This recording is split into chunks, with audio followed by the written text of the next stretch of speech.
Okay, so I'm not kidding. This is something to live by. And once in a while, I read something and I'm like, this is to live by. I have to really remember this. So, um, thank you for putting up with my homemade um, diagram. But here's the four quadrants. And to think about this really carefully, if you cut a circle in four, these quadrants are equally important. Let me know or let yourself know which one's weak, which one is out of sync.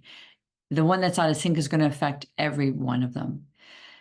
Let me know the one that's in sync, that's really working, because that's also going to affect every one of the quadrants. So here they are: love and relationships, health and well being, your work. And your work is defined as the gifts, your gifts that you share with the world. I like that reframe. And then the other is freedom. And freedom is connected to time and money. So these are really important if you think about it, because we get caught up in all of these things. If we don't have freedom, if we're like bogged down in our work, we can't really have a healthy relationship. Our health is compromised. And we also feel really, stressed about what we're putting out in the world because maybe we don't feel valued. We're not getting anything back, right? Freedom, money. If we don't have a really great relationship, that affects our health. That affects our focus at work.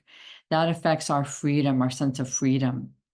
So let's have you look for a little bit of on your four quadrants and how they show up in your life on the daily. Keep track of them.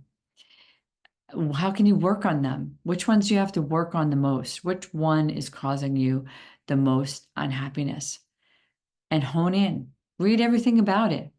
Learn, grow, educate yourself, get new ideas. We sometimes have the same old stale ideas in our head and they don't help us. We really have to get an input of new ideas. And one thing I was thinking about um, is I was reading, and I know it might be one of those kind of taboo words, but I read a lot and listen to a lot of podcasts, and one of them is from Tony Robbins. And the way that he learns is he listens to experts, and experts have words of wisdom. And sometimes listening to words of wisdom, new thoughts, new ideas, um, people on the cutting edge, we really get to grow and change, right? Of course, you have to watch your sources, but we really get to grow and change. So, how are you helping yourself grow and working on the areas of your life that you're not content with?